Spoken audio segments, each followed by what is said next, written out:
Views welcome to DJMS Tamil channel. Mahanadi சீரியலுக்கான upcoming எபிசோட்ல காவேரி காணாம போனதுனால காவேரியை பத்தி ஏதாவது விஷயம் நிவினுக்கு தெரிய வந்திருக்கும் அப்படின்னு சொல்லிட்டு நினைச்சுக்கிட்டு நிவினை வெளியில பார்த்து மீட் பண்ண போறாரு விஜய். வர சொன்னீங்க அப்படின்னு சொல்லிட்டு கேட்க, இல்ல உங்ககிட்ட ஒன்று முக்கியமான விஷயம் கேட்கணும், காவேரி ஏதாவது உங்களுக்கு கால் பண்ணாலா அப்படின்னு சொல்லிட்டு கேட்க, காவேரி எதுக்காக எனக்கு கால் பண்ண போறா அப்படின்னு சொல்லிட்டு நிவினும் சொல்ல, என்னாச்சு காவேரி எங்க போனாங்க அப்படின்னு சொல்லிட்டு நிவின் கேட்க, வீட்டுல நடந்த எல்லா விஷயத்தையும் பத்தி சொல்றாரு.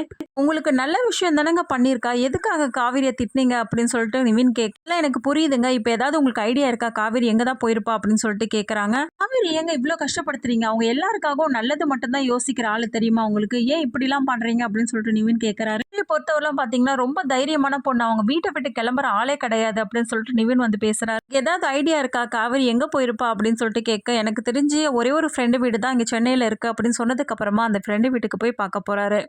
கிட்ட கேக்குறாங்க, காவேரி எதுவும் இங்க வரலீங்களே அப்படின்னு சொல்லிட்டு அவங்க ஒரு ஐடியா தராங்க. எனக்கு தெரிஞ்சு அவ கொடைக்கானல் தான் போயிருப்பா, அங்கதான் நிறைய ஃப்ரெண்ட்ஸ் இருக்காங்க அவளுக்கு அப்படின்னு சொன்னதுக்கு அப்புறமா என்ன பண்றாரு, அதுக்கப்புறமா கொடைக்கானல் தேடி போறாரு விஜய். முன்னாடியே சாரதா பாட்டியை பார்த்து விசாரிக்கிறாங்க, காவேரி இங்க வந்தாங்களா அப்படின்னு சொல்லிட்டு, இல்ல அப்படின்னு சொல்லவே ஒன்னும் இல்ல அப்படின்னு சொல்லிட்டு அங்கிருந்து கிளம்பி வந்துடுறாரு. நீ கொடைக்கானல் போறல, திரும்பி வரும்போது காவேரியோட தான் நீ வரணும் அப்படின்னு சொல்லி அனுப்புறாங்க. நீ காணாம போன விஷயம் வீட்டுல தெரிய வருது. அதுக்கப்புறம் குமரன் கங்கா இவங்க 2 பேரும் வந்து கொடைக்கானல் தேடி போறாங்க காவேரியை பாக்குறதுக்காக. மூலியமா வீட்டுல உள்ளவங்களுக்கும் தெரிய வருது. நல்ல வேலை போய் ஒளிஞ்சால அப்படின்னு சொல்லிட்டு அன்பரசு பேசுறாரு. நீங்க என்னதான் இருந்தாலும் இப்படி எல்லாம் பேசக்கூடாது அப்படின்னு சொல்லிட்டு தாத்தா வான் பண்றாங்க.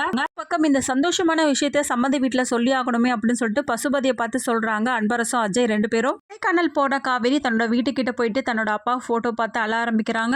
என்ன பண்றதுன்னு தெரியலப்பா, எங்க போறதுன்னு தெரியல, நான் என்ன தப்பு பண்ணணும் எனக்கு தெரியல, என்ன யாருமே புரிஞ்சுக்கல, ரொம்ப கஷ்டமா இருக்குப்பா அப்படின்னு சொல்லிட்டு தன்னோட அப்பா போட்டோ கிட்ட நின்று பயங்கரமா அழ ஆரம்பிக்கிறாங்க காவேரி.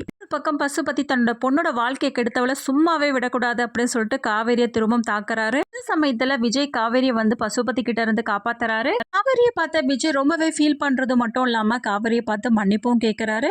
காவேரி நம்ம வீட்டுக்கு போகலாம் அப்படின்னு சொல்லிட்டு காவேரியை கூப்பிட, நான் வரமாட்டேன் அப்படின்னு சொல்லிட்டு மறுக்கிறாங்க. இருந்தாலும் தாத்தா உன்னை வர சொன்னாரு, கண்டிப்பா நீ வீட்டுக்கு வரணும் காவேரி, நானும் ரொம்பவே ஃபீல் பண்றேன் அப்படின்னு சொல்லிட்டு காவேரி கிட்ட மனசு விட்டு பேசுறாரு. அப்புறமா விஜயோட மனசு புரிஞ்சுக்கிட்ட காவேரி வீட்டுக்கு வராங்க. இதோட இந்த ப்ரோமோவை முடிச்சிருக்காங்க.